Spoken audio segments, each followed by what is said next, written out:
Alright, welcome back to the channel. We're on part 4 of the pool installation, and I've got my pool pump pad area being dug out and then the line ditch that runs down to the pool.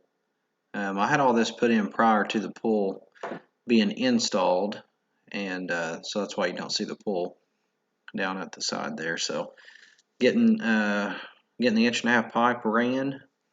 And then you'll see in a second I made a template on how my pool pump and my heater is going to be situated on the pad with some cardboard, and that's how I know where to turn up the pipe and how to have those situated. So you see that here in just a second. There it is. Got my wife standing on that to hold it in place, and then I'll backfill it with some 53s to pack it in, and then backfill the ditch as well.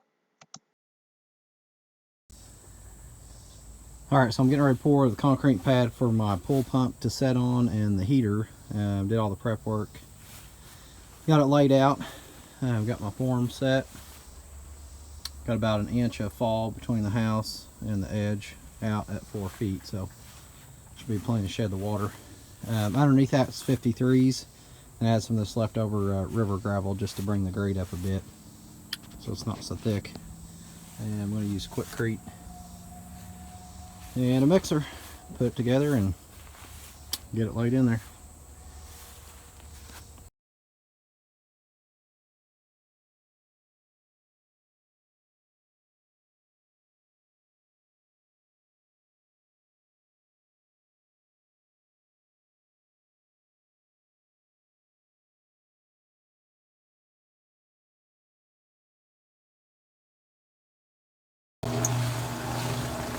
Alright, so here we are. We've put in 14 bags so far.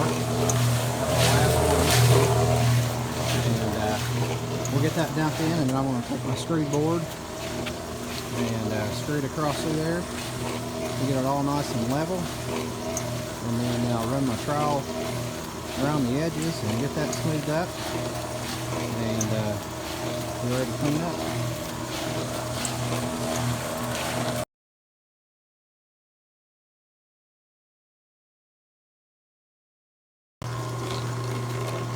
Okay, so I had to make up one more bag. That puts me at 15. I put my screw board across there. You can see I'm low right there in the middle. And I'm a little on either edge.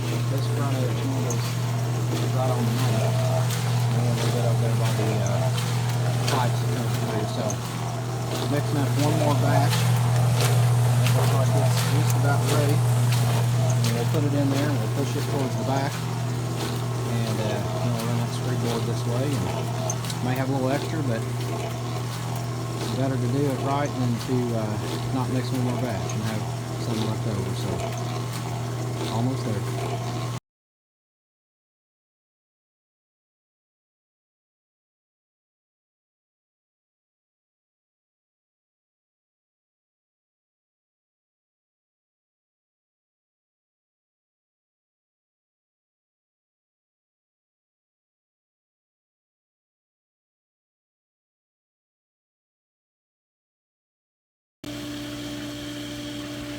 Alright, well, we finished up the concrete, pulled the forms off this morning, and everything turned out pretty good.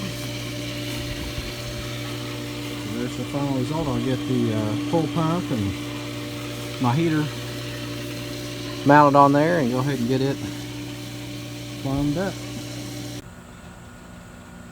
Alright, so I've got the heater and the pump moved over. The pump was sitting there. I went ahead and disconnected everything, and I've got it set up on the pad, and I'll just get everything lined up, and we'll put the supply and return lines together at the pump side first, and then I'll plumb in the heater. So kind of just got everything just kind of setting on here. It'll plumb in and out there on the back side, and it kind of works out good with the controls being towards my pool on this end. So that's what we're doing. I've got time lapse running right now, so we can see both the whole process and then just little updates as we go. So we're putting the pump and the heater on the pool pad. Alright, so we're getting the old pump drained and getting all the bracketry and everything that holds the motor and the filter system cleaned up and got it set on the freshly poured concrete. And then at that point I can set my heights on where I need to cut off the pipe that we installed right there in the beginning. So got those cut off to height, and then I had to actually use a shop vac to suck the water back so that I could get the glue on there. So that was a little tricky at times because we've been using the pool at that point. So now I'm just getting the heater kind of situated. I ended up turning it perpendicular to the house. I had it running parallel and just wasn't going to be enough room in there. So went ahead and turned that, just making up my fittings right now, just dry fitting those. Once I get everything dry fit and it's going to work, I just went through and used a black magic marker and just put a line across the coupler and the section of pipe so that I knew exactly the angle and everything that I needed. And then I glued it up. So installing the propane line, had a propane line stubbed out on the side of the house there when it was built, just in preparation in case we ever had a pool pump and a heater, we'd have that available. And likewise on the electrical panel, you can note that it's right above the pad itself. So I just used this Home Flex pipe from Home Depot, pretty simple to install and make the connections up on it. So at this point we're working on some of the electrical. Got my GFI plug and ran straight through the bottom of that to run over to the pool heater itself and get that thing wired in. And then I'm just wiring in my breakers, separate breaker between the pool pump and the heater.